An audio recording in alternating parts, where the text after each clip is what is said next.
එතකොට ඒ එළු දෙන අර පැටව ගහන්න ඉන්න ඒ එළු දෙනක්. හරිද? එතකොට එලිච්චියක කතාවක් තිබ්බ අර එළු දෙනද කියන්නේ ඒක හොඳ වචනේ.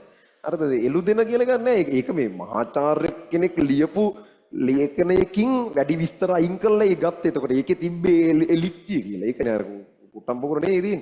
ඒකේ නාන වතුර හැම මේ තුන් පාරක්ද කොයිද ෆිල්ටර් වෙන හෙන්න අමුතු මෙකනිසම් එකක් තියෙනවා. අපි අර එව්ව හොය හොය තමයි දාන්නේ. දැන් අර දාපු එකේ තිබ්බේ අනුරාධපුරේ ඔය මේ තව දින 5 එකේ තිබ්බේ මොකද්ද?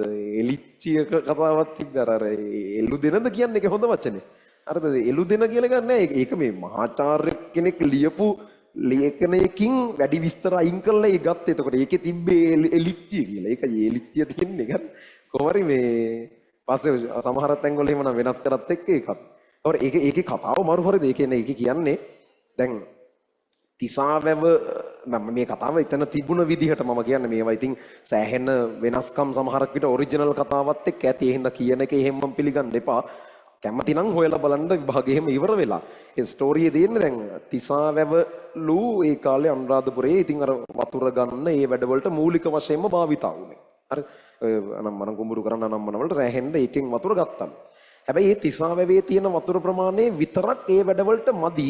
හදිස්සියකට ඕන වුණොතින් තව වතුර ඕන වෙනවලු මේකට. ඒ හින්දා මේක තිසාවැව මත විතරක් ඩිපෙන්ඩ් වෙන්න බැරි නිසා ඊට 60ම 50 ගානක් එහයින් තියෙන කලාවැවයි තිසාවැවයි සම්බන්ධ කරලා ඇලක් හදන්න තීරණය කරලා තියෙනවා. හරි. ඒ කියන්නේ ඒකට ඒතර ඕන වෙලාවක වතුර එන නිසා. ඒ කියන්නේ වතුර ටැංකියක් වගේ කලාවැව තියෙනවා. තිසාවැව පොඩි ටැංකිය වගේ ඒකෙන් අරගෙන ඕනලාවට ගන්නවා අරහින් දිගට පිරනවා එහෙම එකක්. හරිද? මෙකනිසම් එක එහෙම එකක්. හැබැයි එතනදී ප්‍රශ්නයක් ඇවිල්ලා තියෙනවා කලාව මේවා හොයලා බලන්න ඇත්ත නැත්නම්. හරිද? කියවෙන කතාව මම කියන්නේ. කලාවැවයි තිසාවැවයි තියෙන්නේ නිකන් භූමි මට්ටමින් එක වගේ ලෙවල් එකවල ආසන්නව.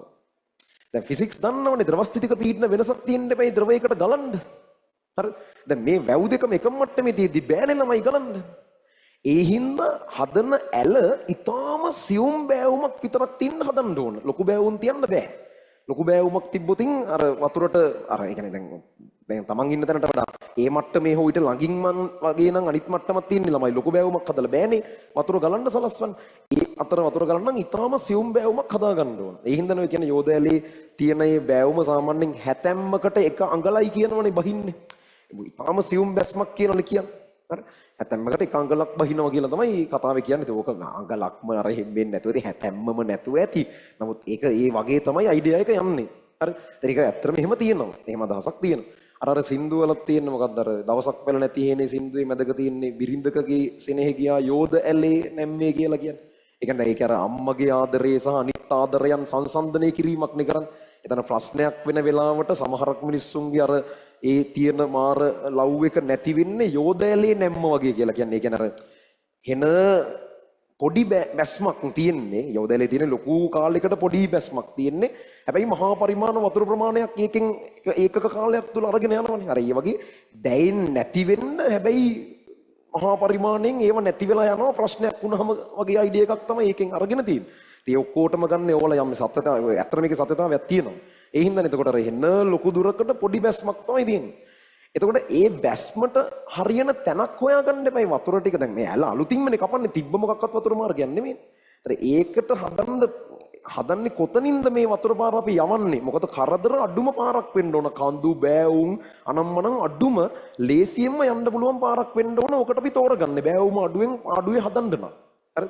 ඔගේ තව ඊට වඩා හෙන්න සංකීර්ණ මෙකනිසම්ස් තියෙනවා කියලා කියනවා. ඉතින් එච්චර නම් දැනුමක් මට නැහැ ඔය සම්බන්ධව. කොහොම හරි එතනදී ඒකට මේගොල්ලෝ තෝරගත්තා කියලා කියන්නේ ඔය පාරේ සාමාන්‍යයෙන් යන එන මේ එළු දෙනක් ඉන්නවලු. එලිච්චියක් ඉන්නවා. හරි. එතකොට ඒ එළු දෙන අර පැටව ගහන්න ඉන්න එළු දෙනක්. හරිද? එතකොට දැන් පැටව ගහන්න ඉන්නකොට ඌ නිකන් ෆුල් ආතල් එකේ උඩ පැනගෙන හඳු පර්වත හරහා එහෙම යන්නේ නැහනේ. ඌ යන්නේ හෙන කාම් එකේ හෙන පිළිවෙලකට Tamanට යන්න පුළුවන් ලේසිම විදිහට නේ යන්නේ. එතකොට ඔය යෝධයල හදන්න මාර්ගය තෝරගන්න ඔන්න ඔය ඒ එළු දෙන ගියපු පාර හැමදාම එයා යන පාරක් තියෙනවනේ. ඒ පාර උදව් කරගෙන මේ වැඩේ කරා කියලා එහෙම කතාවක් තියෙනවා. හරි. ඒතර ඔන්න ඔය ස්ටෝරි එක තමයි අරකේ දැම්මේ. මම දන්නේ නැහැ ඔයගොල්ලෝ කියෙව්වද නැද්ද කියලා. කොහොම හරි ඒ වගේ දැන් අපිට තව මාර කතන්දර ටිකක්